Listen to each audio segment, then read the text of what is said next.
शिवसेना महिला आघाडीच्या वतीने आयुक्तांना अशा प्रकारे निवेदन देण्यात आलं की बघताय आपण 2 दिवसामध्ये धोकादायक अशी 2 वृक्ष मोठीच्या मोठी वृक्ष आपल्या शहरात पडली गेली, ताराबाई पार्क तसेच सीपीआर टाउन हॉल येथे.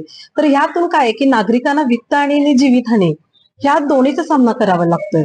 ह्याच्या पूर्वीच आपण महानगरपालिकेनं ह्याच्यावरती लक्ष घालून आपली मॅन पॉवर आणि आपली यंत्रणा वाढवणं गरजेचं आहे, की जेणेकरून हे वृक्ष न पडता जे काही धोकादायक वृक्ष असतील त्याचं पूर्वीच आपण नियोजन करावं, त्याचं कटिंग करावं, किंवा जे मोठे वृक्ष आहेत आणि ज्याच्या फांद्या मोठ्या झालेल्या आहेत आणि त्याचा आपल्या एमएससीबीच्या वायर सुद्धा त्यांना सुद्धा त्रास होतो.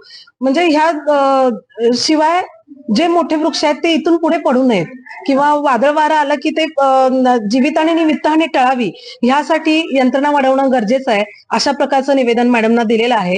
त्याचबरोबरीनं आरोग्य कर्मचारी आणि सर्वच विभागातील कर्मचारी मॅन पॉवर वाढवण्याची खऱ्या अर्थानं गरज आहे.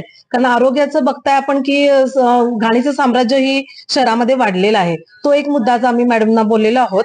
सकारात्मक असं त्यांनी उत्तर दिलेलं आहे आणि पुढची नियोजन ते करतील असं त्यांनी आश्वासन दिलेलं आहे.